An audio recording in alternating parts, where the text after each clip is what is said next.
إلى حبيبنا وشفيعنا وقرة أعيننا سيدنا محمد صلى الله عليه وسلم يشفى كل يوم أخص يوما لا ينفع مال ولا بن إلا من أتى الله بقلب سليم وإلى جميع الأنبياء والمرسلين وجميعهم جميع صحابهم جميع التابعين والتابع التابعين وهو بإحسان يوم الدين ثم إلى حضرة جميع الأولياء العارفين المقربين خصوصا سلطان الأولياء سيدنا الشيخ عبد القادر الجيلاني وإلى حضرة جميع المشايخنا وجميع المعلم كتب الشيخ مصنفا من أجازنا إلى منتهى خصوصا مؤلف هذا الكتاب رحمه الله ونفعنا به وبعلومه في الدارين آمين يا مجيب السائلين.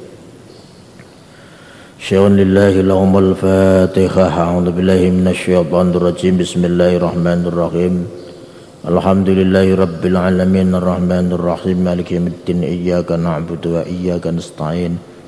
Ihdinas siratal mustaqim siratal ladzina an'amta 'alaihim ghairil maghdubi 'alaihim waladdallin. Amin.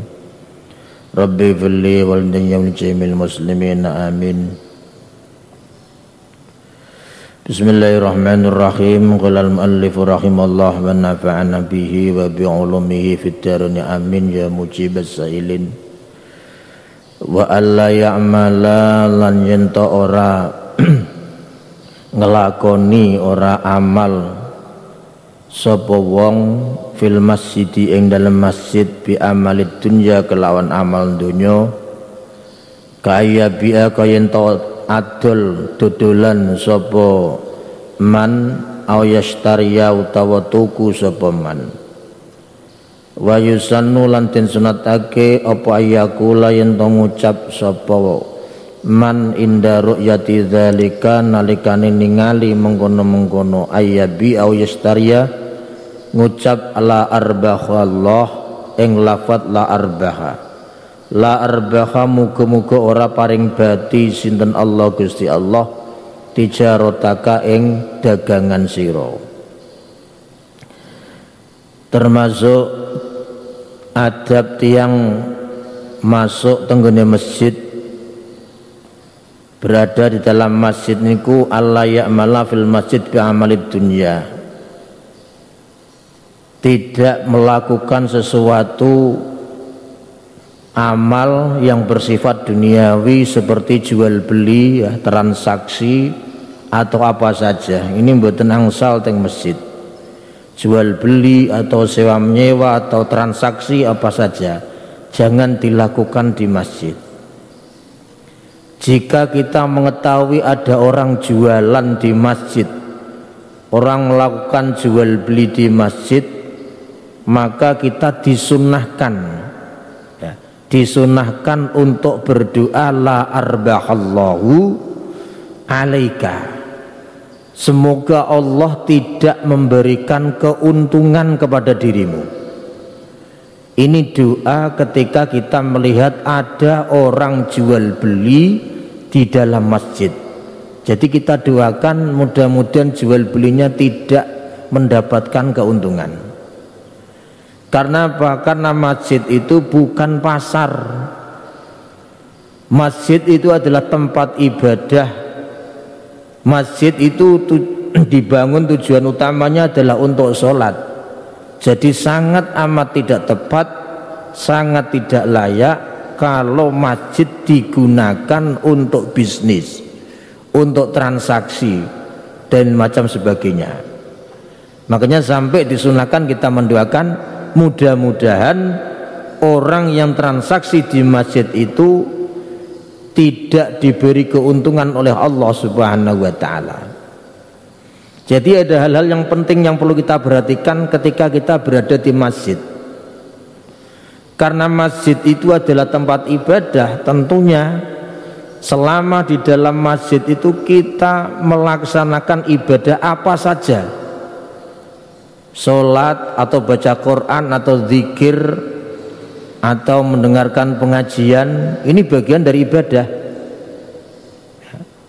Itu kesunahan-kesunahan yang harus dilaksanakan di dalam masjid, yang dilaksanakan di masjid. Jadi zikiran atau baca Quran atau sholat atau ngaji ya. Di masjid tidak boleh digunakan hal-hal yang bersifat duniawi. Kalau misalnya tidur di masjid, bagaimana hukumnya? Tidak masalah kalau tidur di masjid, selama tidak mengganggu orang sholat. Ini yang perlu diperhatikan. Kita tidak apa-apa tidur di masjid dengan catatan tidak mengganggu orang sholat. Jadi orang sholat di masjid itu paling diutamakan. Artinya apa? Kalau misalnya tempat di masjid ini ya terganggu, ya tidak bisa digunakan melaksanakan sholat karena di situ ada orang tidur, ada orang macam-macam ya, ada orang makan, ada orang minum, sehingga tempat untuk sholat terganggu karena pekerjaan-pekerjaan seperti itu. Ini tidak boleh. Tidur boleh, makan di masjid pun boleh, minum di masjid boleh, dengan catatan satu, jenengan nedahar teng masjid yang pertama ojo mengganggu wong salat itu pasti. Yang kedua, jangan mengkotori masjid, sehingga kalau makan harus benar-benar dijaga, jangan sampai ada kotoran atau makanan yang runtuh di lantai masjid sehingga tidak kita bersihkan. Ini tidak boleh. Kebersihan, kesucian masjid harus benar-benar kita jaga. Minum silakan, makan silakan. Bagaimana hukumnya merokok? Makruh. Merokok di dalam masjid itu hukumnya makruh. Kenapa? Karena bau tidak sedap dari rokok itu loh. Ya, tidak hanya di masjid, di tempat kumpulan-kumpulan jamaah pengajian, merokok itu hukumnya makruh. Kalau sampai mengganggu kenyamanan orang sholat, kadang orang-orang itu kan beda. Orang itu ada yang alergi bau rokok. Kayak istri saya itu kalau bau rokok sesek nafasnya. Saya dulu itu perokok, tapi begitu istri saya alergi bau rokok, langsung saya hentikan. Jadi kalau mencium bau rokok itu sesek dadanya. Ada orang model kayak gitu. Kalau misalnya ada orang sholat di masjid dan orang itu terganggu sampai misalnya pernafasannya sesak dengan adanya bau rokok itu, jenengan malah haram rokok di masjid karena mengganggu kekhusukan orang sholat. Jadi rokok itu kalau di masjid hukumnya makruh. Karena apa? Karena itu tadi baunya. Tapi kalau sampai mengganggu kekhusukan orang sholat di dalam masjid, ini bisa haram. Itu tentang rokok. Jadi makan, minum atau apa kegiatan apa saja, tidur boleh di masjid selama tadi tidak mengganggu orang sholat. Kemudian baca Quran. Baca Quran di masjid itu bagus. Tapi juga sama, baca Quran kalau sampai suaranya keras dan mengganggu kekhusukan orang sholat juga tidak boleh. Itu baca Quran ya. Jadi jangan mentang-mentang baca Quran itu ibadah terus kita bacanya keras, ada orang sholat sampai terganggu, itu tidak boleh. Harus benar-benar menjaga apa yang kita lakukan di masjid itu, baik itu baca Quran, baik itu zikiran, baik itu sholawatan, suara kita jangan sampai bising sehingga mengganggu kekhusukan orang sholat yang ada di dalam masjid. Jangankan ganggu orang sholat, jenengan baca Quran dengan suara keras sampai mengganggu kenyamanan orang yang tidur di malam hari, orang yang sedang istirahat, itu pun tidak boleh. Jadi baca Quran itu jangan sampai mengganggu orang juga. Baca Quran pelan, tidak usah keras-keras. Makanya ada aturan di daerah kita di Jawa Timur, di Jawa Tengah juga sama. Di bulan suci Ramadan itu dibatasi tadarus Al-Quran pakai pengeras suara itu maksimal jam 10 malam. Lebih jam 10 malam kan disuruh mematikan. Karena apa? Mengganggu orang sedang istirahat. Jadi walaupun itu baca Quran, tidak boleh mengganggu orang yang sedang istirahat tidur di malam hari. Itu haram itu Pak, loh betul itu. Dalam fikih itu dihukumi haram meskipun itu baca Quran. Ya. Makanya tepat sekali aturan yang diterapkan oleh pemerintah, jangan membaca Al-Quran pakai pengeras suara kalau sampai melebihi jam 10 malam. Karena umumnya jam 10 malam itu waktu yang tepat digunakan untuk beristirahat atau untuk tidur. Ada lagi, mungkin ada satu pertanyaan dulu, saya pernah ditanya dan ini juga pernah dibahas dalam Rasul Masail, bagaimana membaca sholawatan nasyid di dalam masjid ya. Sholawatan atau lagu-lagu yang dikumandangkan di masjid ini kalau orang-orang Wahabi itu mengharamkan, kalau orang-orang Wahabi mengharamkan. Tapi kalau kita ahli sunnah wal jamaah, orang-orang Nahdliyin itu tidak haram membaca sholawat di masjid ya, lagu-lagu di masjid selama lagu itu mendorong kita mahabbah kepada Allah, mahabbah kepada Rasulullah ya. Lagu-lagu sholawat itu lagu-lagu bernuansa agama. Tapi kalau sampai lagu-lagu yang di luar itu, dangdut, pop di masjid ya tidak boleh, haram. Kalau sampai lagu dangdut, pop atau band, yang boleh itu lagu-lagu sholawatan nasyid yang bisa membangkitkan semangat kita untuk memiliki rasa mahabbah, cinta kepada Allah, cinta kepada Rasulullah, cinta kepada agama. Itu tentang sholawatan ya, di masjid. Tidak apa-apa, tapi juga sama, catatannya satu, jangan sampai mengganggu kekhusyukan orang sholat. Jadi prinsipnya masjid itu utamanya digunakan untuk sholat. Apapun dikalahkan dengan sholat, apapun kegiatan apapun, kalau sampai mengganggu sholat tidak boleh. Karena masjid itu memang tujuan utamanya digunakan untuk melaksanakan sholat. Wasabi'u alla yatakallama bikalamid dunya, jangan berbicara dengan tentang urusan dunia. Ya ini tadi yang saya kaitkan masalah lagu juga.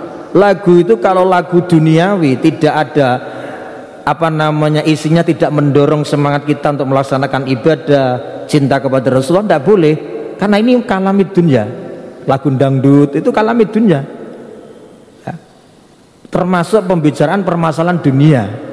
Lagu band tidak boleh dikumandangkan di masjid. Tapi kalau sholawat itu beda, nasyid itu beda.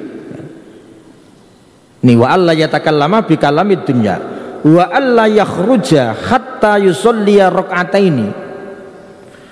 Ketika kita masuk masjid, jangan sampai keluar tanpa kita melaksanakan sholat 2 rakaat. Ini hukumnya sunnah, sholat tahiyatul masjid yang kemarin juga sudah saya singgung. Jadi sholat tahiyatul masjid itu sholat 2 rakaat sebelum kita duduk masuk masjid. Sebelum kita duduk kita melaksanakan sholat terlebih dahulu. Tapi kalau kita masuk masjid kita sudah duduk, kesunahan untuk melaksanakan sholat tahiyatul masjid sudah hilang, sudah tidak ada lagi. Makanya kalau ada azan, masuk masjid ada azan, kita tunggu sambil berdiri berapapun lamanya, selama kita belum duduk, maka kesunahan melaksanakan sholat tahiyatul masjid itu masih ada ya. Jadi Allah yakhruja hatta yusolliya rak'ataini. Lakin idza dakhaltal masjidil haram wa aradta tawaf fal afdal an tabda'a bit tawaf summa tanwiya bi rak'ataini sunnatat tawaf wa tahiyatul masjid ma'an. Khusus di Masjidil Haram ya, ketika kita masuk di Masjidil Haram, yang kita lakukan pertama kali tidak sholat tahiyatul masjid, tapi yang pertama kali kita lakukan adalah melaksanakan tawaf. Ini sunnahnya. Baru setelah itu, setelah tawaf kita melaksanakan sholat tahiyatul masjid 2 rakaat, diniati 2 sekaligus. Niat sholat tahiyatul masjid juga niat sholat sunnah tawaf. Ini kalau kita berada di Masjidil Haram ya. Wa alla yadkhula illa biwudu'in ya. Dan disunahkan masuk di masjid itu dalam kondisi suci, tidak dalam kondisi hadas ya. Wa ayyakula idza qama subhanakallahumma wa bihamdika asyhadu an la ilaha illa anta astaghfiruka wa atubu ilaik. Ketika kita berada di dalam masjid dan mau keluar ya, mau keluar dengan duduk di sini mau keluar, itu disunahkan membaca subhanakallahumma wa bihamdika asyhadu an la ilaha illa anta astaghfiruka wa atubu ilaik. Itu kalau jenengan mau keluar dari masjid ya. Nah di dalam masjid setelah jenengan semuanya melaksanakan sholat tahiyatul masjid, disunnahkan niat iktikaf. Kados jenengan ngeten iki niat iktikaf. Iktikaf niku apa? Iktikaf niku berdiam diri di dalam masjid meskipun cuma sebentar, meskipun tidur. Meskipun tidur. Jadi iktikaf itu tidak harus melaksanakan ibadah, sholat, zikir, baca Quran di masjid, enggak. Yang penting orang datang di masjid, berdiam diri di masjid dan diniati iktikaf, sudah dapat pahala iktikaf. Tapi ingat, kedah wonten niati. Kalau ndak ada niat, jenengan datang di masjid, duduk di masjid mendengarkan pengajian seperti ini tanpa niat iktikaf, maka jenengan tidak mendapatkan pahala iktikaf. Harus ada niat. Niatnya kan simpel, niat niku gampil. Nek jenengan mboten saged bahasa Arab, bahasa Jawa kenging. Niat iktikaf, ya Allah Gusti kula niat iktikaf teng masjid niki. Beres pun selesai. Nek disun bahasa Arab ya nawaitul iktikaf fi hadzal masjid sunnatan lillahi taala.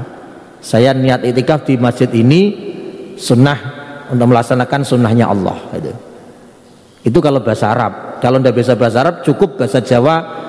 Saya niat iktikaf, kula niat iktikaf teng masjid, pun selesai. Jenengan dapat pahala iktikaf. Jadi iman banget kalau di masjid itu tidak ada niat iktikaf, karena tidak punya pahala iktikaf. Ya, iktikaf itu disunahkan pertama bagi orang yang tidak berhadas. Kalau orang hadas besar ya, hadas besar itu haram iktikaf di masjid. Kondisi junub iktikaf di masjid haram. Kondisi haid iktikaf di masjid haram. Walaupun tidak iktikaf berdiam diri saja itu juga haram. Junub dan haid serta nifas ini tidak boleh. Nah kadang-kadang perempuan ini salah paham. Orang-orang perempuan ini salah paham. Kalau dia haid, dia tidak masuk di masjid, tapi berada di teras masjid. Loh ini sama saja ini. Hukumnya teras itu ya masjid, teras itu masjid. Jadi nyuwun sewu kados Masjid Rahmat ini satu bangunan masjid ini. Meskipun di teras samping, meskipun di teras depan itu masjid. Digunakan iktikaf juga boleh. Ya, digunakan itu boleh. Orang yang haid, orang yang nifas, orang yang junub tidak boleh berada di teras masjid, itu tidak boleh. Kalau toiletnya tidak apa-apa. Makanya nyuwun sewu di Masjid Beji itu dibuat tempat khusus, bukan masjid. Di sebelah utaranya itu ada tempat peristirahatan, bangunan khusus. Nah itu biasanya musafir-musafir yang haid itu diarahkan ke sana. Kalau nunggu saudaranya atau temannya sholat di masjid, nah yang haid, yang nifas atau yang junub itu bisa istirahat di bangunan khusus yang bukan masjid. Jadi selama bangunan itu masih melekat di masjid dan memang dibangun awalnya dengan niat masjid, termasuk teras depan, teras samping, itu hukumnya juga hukum masjid. Boleh dipakai iktikaf, boleh tidak boleh digunakan berdiam diri bagi orang yang haid, nifas maupun junub. Nah ini jangan disalahpahami ya. Jadi kadang-kadang orang itu ya tadi dikira teras itu tidak dihukumi masjid, padahal hukumnya sama dengan masjid. Jadi tidak boleh orang berdiam diri dalam kondisi haid di masjid, apapun itu tujuannya, meskipun hanya sekedar mendengarkan pengajian, meskipun rapat, meskipun apa saja, tidak boleh. Ada memang pendapat, ini ditulis Imam Nawawi dalam kitab Majmu' Syarah Muhadzab, yang memperbolehkan orang haid di masjid, tapi pendapat ini fasid. Fasid itu pendapat yang rusak, pendapat yang bertentangan dengan ijma ulama, sehingga tidak boleh kita ikuti. Ya, tidak boleh kita ikuti. Jadi nyuwun sewu ngeten-ngeten iki penting, Pak. Jadi banyak sekali kadang-kadang ada workshop di masjid, ada bimbingan apa di masjid itu. Itu kadang-kadang orang perempuan kalau haid ya ikut. Alasannya ini kan bukan ibadah, ini kan hanya sekedar kajian atau apa namanya bimbingan atau kursus. Tetap sama.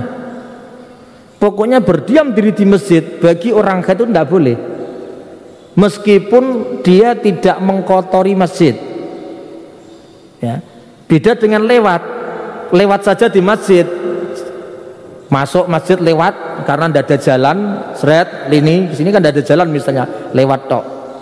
Bagi orang haid boleh dengan catatan tidak mengkotori masjid, artinya aman, darahnya itu tidak sampai keluar menetesi masjid. Itu yang lewat saja. Kalau berdiam diri tetap tidak boleh, meskipun aman. Nah, ini yang perlu diperhatikan untuk orang-orang yang haid, jamaah yang apa namanya perempuan yang biasanya haid ataupun nifas, juga untuk laki-laki yang junub, ya. Laki-laki yang junub, jadi tidak diperkenankan berada di dalam masjid. Ini memang dasarnya hadis sahih. Kalau dinalar ya kenapa nggak boleh? Kenapa nggak boleh? Ini tidak bisa dinalar dengan akal memang, karena kondisi orang haid itu sekarang kan sudah ada pembalutnya yang aman.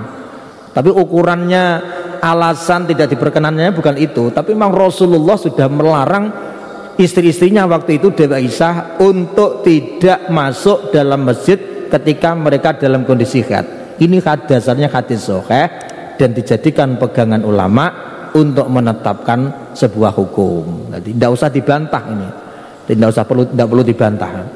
Makanya sampai ada ulama yang memperbolehkan itu ditolak mentah-mentahan oleh mayoritas ulama, bahkan dikatakan itu pendapat yang fasid, pendapat yang rusak, yang bertentangan dengan ijma.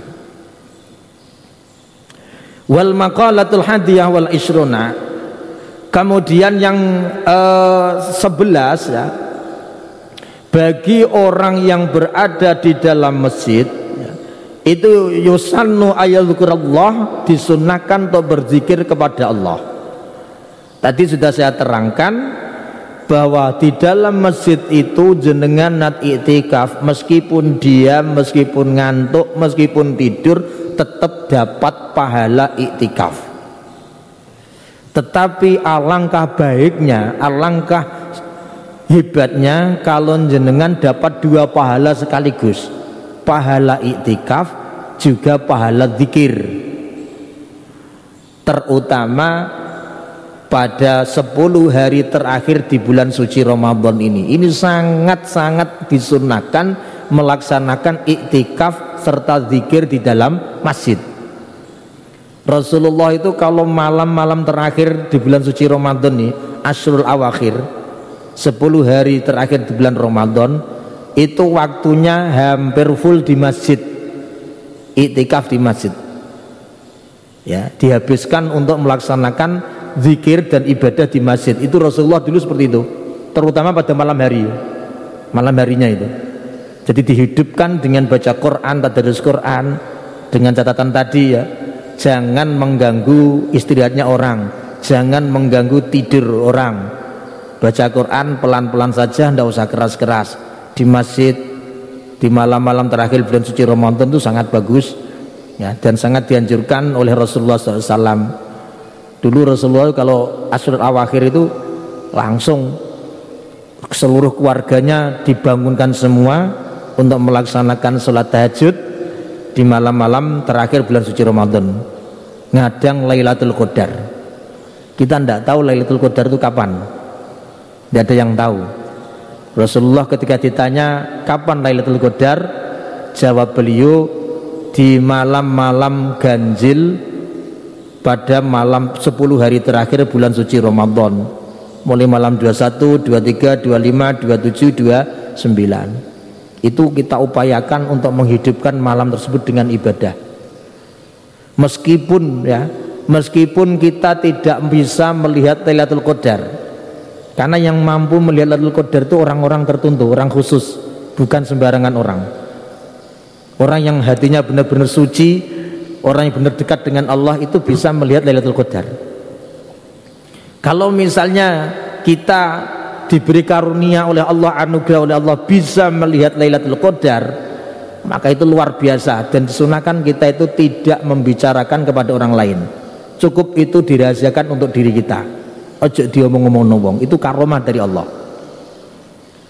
Memang hanya sebagian kecil hamba-hamba Allah yang bisa melihat Lailatul Qadar. Tapi fadilahnya Lailatul Qadar itu bisa didapatkan siapa saja yang melakukan ibadah pada waktu itu. Jadi jenengan pas malam itu, pas malam turunnya Lailatul Qadar, meskipun jenengan tidak tahu Lailatul Qadar, tidak bisa melihat Lailatul Qadar, tapi jenengan dapat fadilahnya Lailatul Qadar. Apa itu? Ibadah yang jenengan lakukan di malam tersebut pahalanya lebih baik daripada pahala ibadah 83 tahun lebih 4 bulan atau 1000 bulan. Ini hebatnya.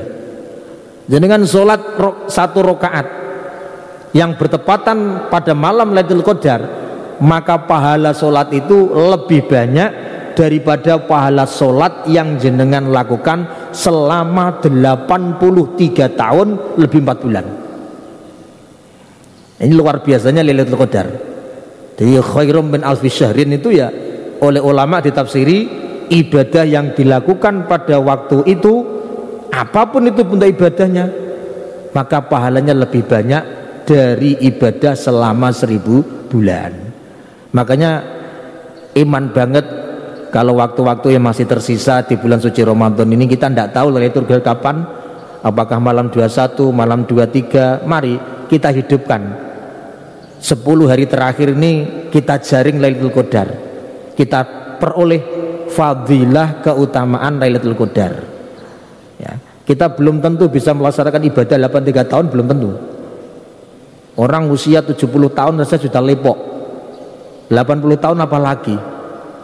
Ini hanya ibadah sebentar di malam hari, 1 malam saja pahalanya sudah sama dengan ibadah 83 tahun lebih 4 bulan. Keistimewaan yang hanya khusus diberikan kepada umat Islam oleh Allah, belum pernah diberikan pada umat-umat zaman dahulu.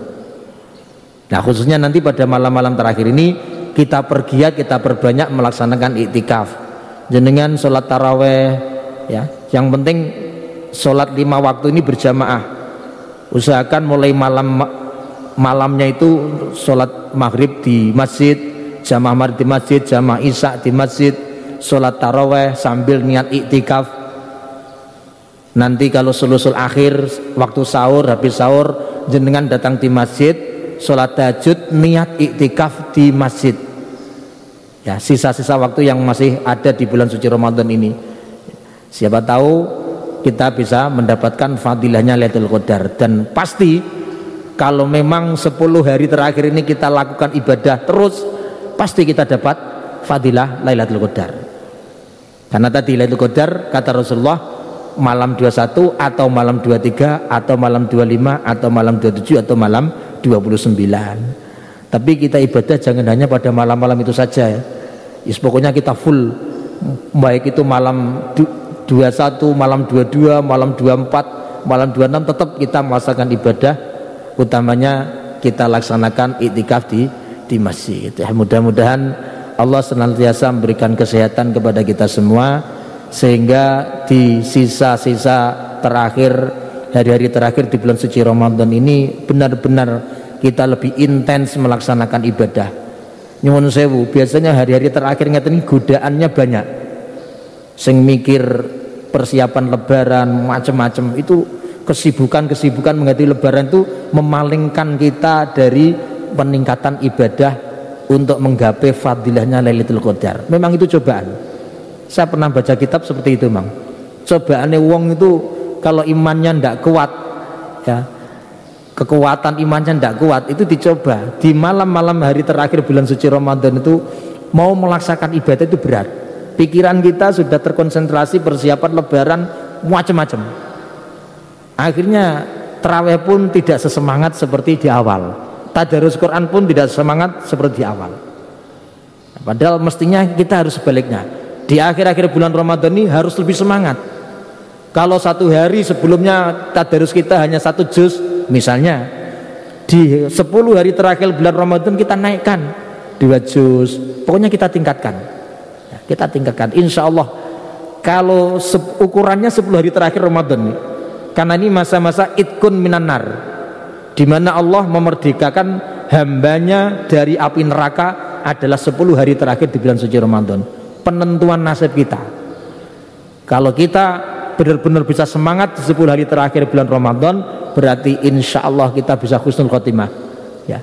Insya Allah kita bisa kembali kepada kesucian minal aidin wal faizin wal makbulin, ya. Mudah-mudahan semua diberi kesehatan oleh Allah sehingga bisa istiqomah dalam melaksanakan ibadah di bulan suci Ramadan, terutama di 10 hari terakhir ini, sehingga apa yang kita inginkan untuk menggapai derajat muttaqin benar-benar bisa tergapai.